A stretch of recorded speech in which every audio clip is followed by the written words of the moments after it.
G'day friends on the internet, this is George with today's message of hope, dated 17th of June 2026. You wouldn't believe it, but it was actually 18, 19 degrees outside. Anyway, Melbourne's weather like that. Alright, 11 months.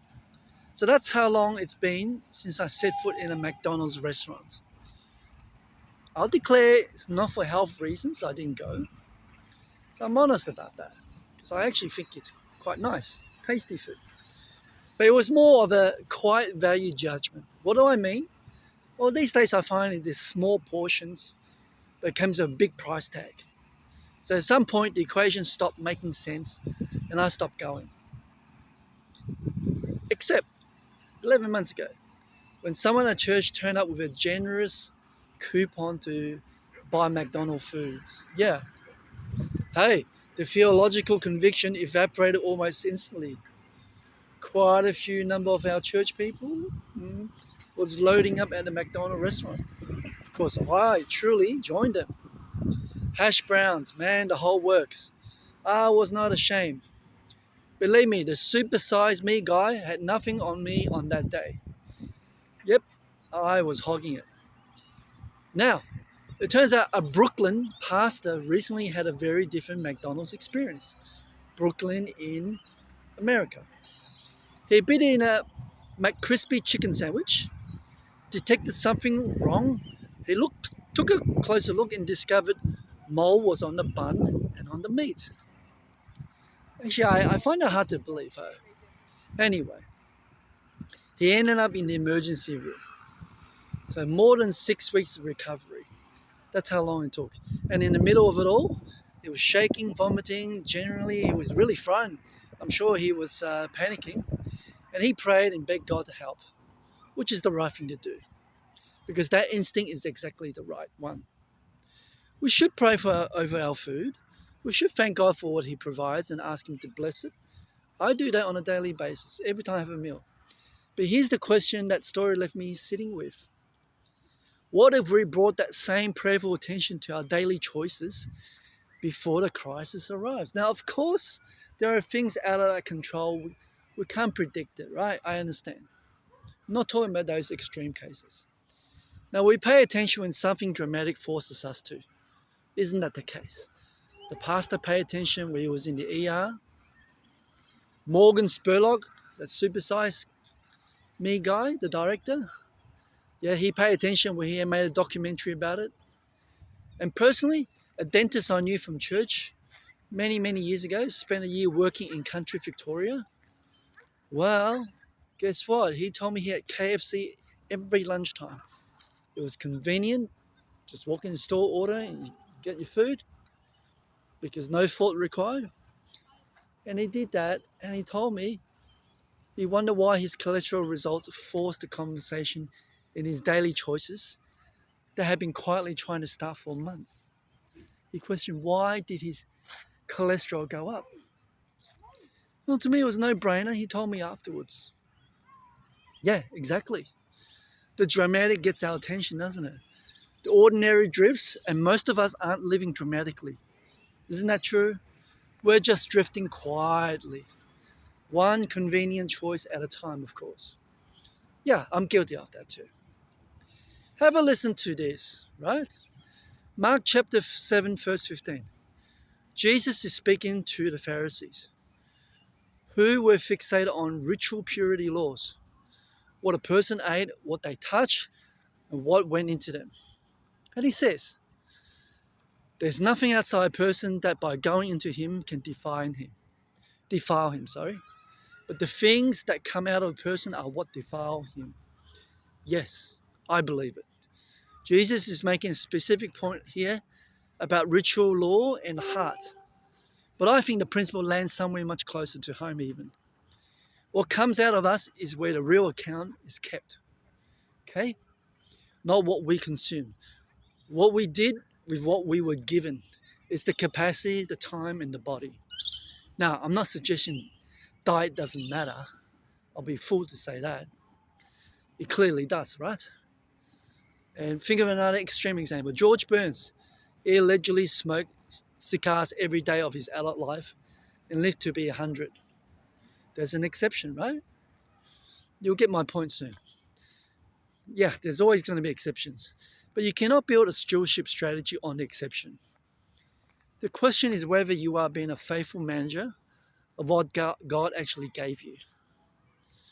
And a body that is quietly, consistently neglected has a way of eventually presenting the medical bill. Yeah? The bill arrives without a warning notice. If what I'm about to say today, by the way, yeah. Oh, can't come. Speeding, in fact. Better move. Yeah, I'm going to encourage you to subscribe to this channel. Yeah, give me the old regular like button, and share the video to your friends and family. Thank you. All right. Now, I learned something about what I've just spoken before in Singapore. I worked there alone for 2 years. Sure, the day job, I finished by 5. Right? Evenings were free. I was a bachelor. Weekends entirely free. Same. And I want to be honest about what I did with that time. I actually complained about being bored. I wandered around my neighborhood with nowhere particular to be.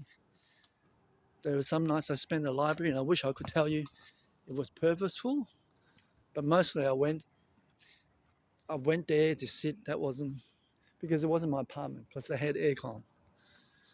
I needed the aircon. That particular kind of loneliness, if you can call it, where you have all the time in the world and no idea what to do with it.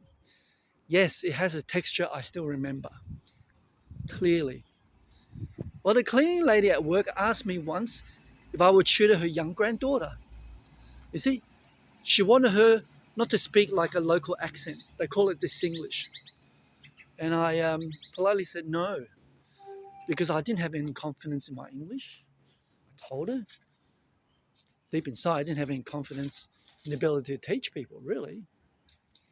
Yeah, so 2 years with those free evenings, free weekends, and yet I didn't capture the opportunity that a door was open and I didn't walk through it.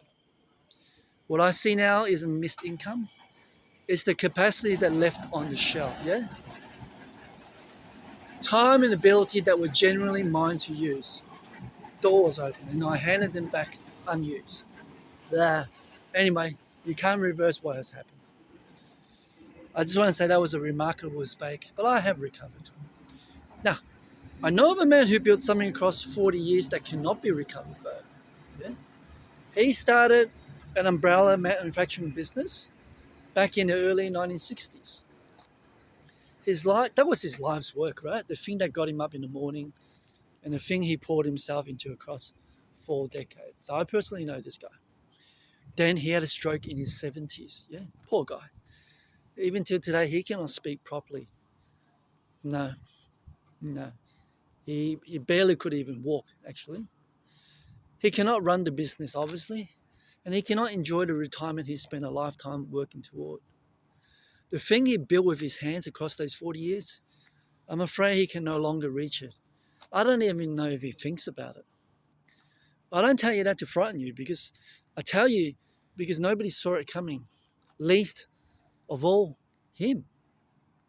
And here's the financial reality that the story forces me to say plainly.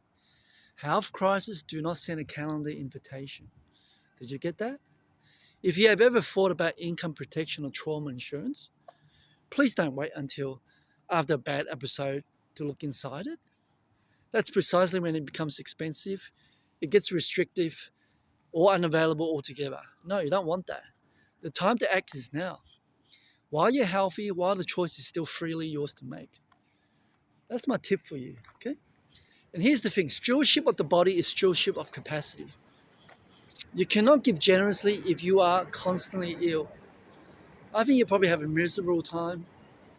You cannot serve faithfully if the body is running on empty. You cannot build what God has called you to build if you've quietly neglected the instrument He gave you to build it with, which is your body. So please look after it.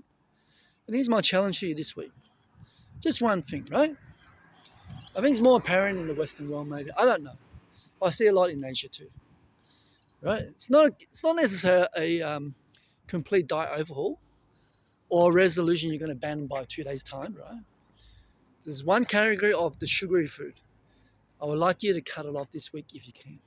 It's going to do amazing things to your body, right? Yeah. Okay. Now, what comes out of a person is what matters.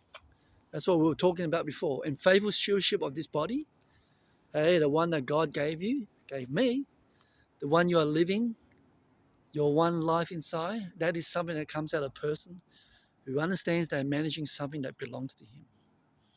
Remember, the pastor in Brooklyn prayed when the crisis arrived and God heard him. Thank you, God. But the man I'm thinking about today, built 60 years of work, 40 years of work, 50. He built it with his hands. I'm afraid he can no longer speak. He just didn't see it coming. So my friends, what are you doing today with the capacity that's still yours to use? And that today is my message of hope. Thanks for coming along. Still a bit of daylight, so I'm going to do some more walking. Don't forget to subscribe, like, and share the video. I'll see you on the next one. You take care. Bye-bye.